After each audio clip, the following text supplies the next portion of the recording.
L'Empire maurite décide avec ses alliés de déclarer la guerre au Grand Empire, qui rassemble d'ailleurs une immense armée et se lance dans le canyon d'argent. La composition de l'armée est simple.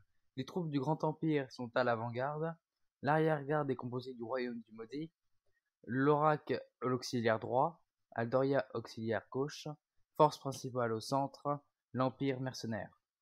La composition de l'Empire maurite est encore plus simple, car ils sont en ligne et sont prêts à entrer dans le canyon. La garnison du fort au Canyon d'Argent a été renforcée par les armées des seigneurs, puis perdue à cause d'armes de siège et d'un déficit de troupes.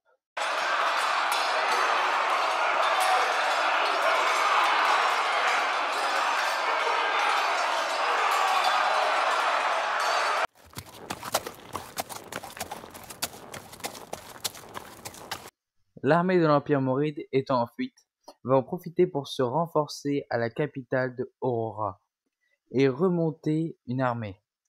L'armée des Alliés a tardé à s'engouffrer dans le canyon et a tardé à en sortir, ce qui a permis à l'armée de l'Empire maurite de se préparer et de se rassembler à la sortie du canyon.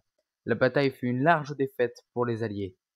Les regards étant tournés vers l'Empire maurite, une armée sortit des montagnes d'Émeraude, proche du royaume d'Aldoria.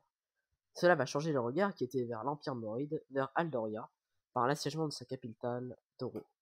Les assaillants, ayant la plus grande armée jamais vue, vont alors perdre le siège après l'arrivée du Grand Empire et du Lorac sur le champ de bataille. L'armée du Lorac, voulant détruire ce qui restait de l'armée, les a alors poursuivis et a découvert une nation entièrement cachée dans les montagnes. Ceux-ci n'avaient jamais été vus encore auparavant. Leurs villes sont placées dans des crevasses entourées de murailles et très bien défendues. Leur nation était placée très loin des routes de montagne. Leurs seules apparitions sont en tant que pillards sur les convois de pèlerins, qui, avant la création du tunnel de l'Empire, mercenaires passaient par les montagnes avec des offrandes.